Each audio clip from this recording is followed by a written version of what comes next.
کر دے. اگر تم دعا کر دو گی تو میں کھجور تمہاری خدمت میں عطیہ کروں گی.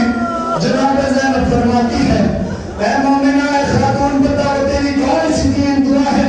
اس بچی نے بتایا کہ میرا شوہر باہر گیا ہے, دعا کرو کہ خیریت سے آ جائے. کہا دوسری دعا بتا, تیری دوسری دعا کیا؟ کہا جیسے تمہیں سبایا گیا, جیسے بچی یتیم ہوئی, اللہ میری بچی کو ایسے یتیم نہ ہونے دینا. ایک مرتبہ اب جو تیسری بات کہی کہ میرا آقا مدینے میں رہتا ہے جس کو اشارہ کہتے ہیں, اس کی سلامتی کے لیے دعا کر. اب ایک مرتبہ جناب زینب سے رہا نہ گیا, کہا خاتون یہ دعا نہ کر کیونکہ میرا بھیا کربلا کے سیروں 3 دن کا روزہ بھی تھا. جزاک اللہ خیر الجزا. آخری فکرات پر میں ہم اور آپ کی عبادت تمام کر رہا ہوں. مجھے حوصلہ کر مولا ہے, مجھے مجھے طاقت دے. عزادارو آپ کو معلوم ہے کہ ایک مرتبہ ایک سید ابراہیم کے خان میں, سید ابراہیم کی بیٹیاں 3 بیٹیاں تھیں. اس کی 3 بیٹیاں تھیں. بڑی بیٹی کے خان میں جناب سکینہ آتی ہے اور کہتی ہے کہ اپنے بابا سے کہ میری قبر میں پانی آ گیا ہے, اس پانی کو نکلوا دے. ایک مرتبہ اس نے اپنے بابا سے کہا بابا مجھے میری بچی خواب میں آ کے کہتی ہے میری قبر میں پانی آ گیا, انشاءاللہ کہنا چاہیے گا کہ اس پانی کو نکلوا دے. باپ نے بیٹی کو کہا کہ کیسی بات کر رہی ہے, وہ سید زادی ہے, اس کی قبر کا کھودنا جائز نہیں ہے. ایک بیٹی نے خواب بیان کر دیا. دوسری بیٹی نے اسی طرح سے کہا بابا کوئی بچی ہے, 4 سال اس کا سن ہے, بابا مجھ سے کہہ رہی ہے کہ یہ جو ایک روایت بیان کی جاتی ہے نا کہ جناب سکینہ کو غسل دیا گیا, جناب سکینہ کو کفن دیا گیا, اس وضاحت سننے کے بعد یہ روایت بالکل ضائع کر دی گئی ہے. عزیزان محترم عزاداران گرامی, آپ کو معلوم ہے دوسری بیٹی نے بھی یہی خواب دیکھا. بابا کوئی بچی کہہ رہی ہے کہ میری قبر میں پانی آ گیا ہے, اس پانی کو نکلوا دیجئے. جناب سید ابراہیم نے اس کو بھی منع کر دیا. تیسری بیٹی نے بھی یہی خواب دیکھا.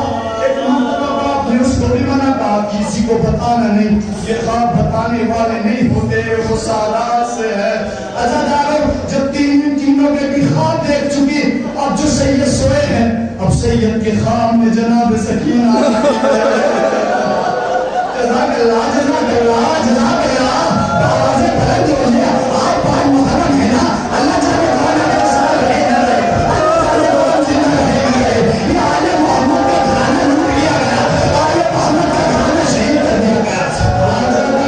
سید ابراہیم سے کہتی ہے سید ابراہیم تیری 3 بیٹیوں کو کہا میری قبر میں پانی آ گیا ہے. ایک مرتبہ سید ابراہیم نے علماء کو جمع کیا. اب جو جناب سکینہ تھی تو بھر دی جانے لگی.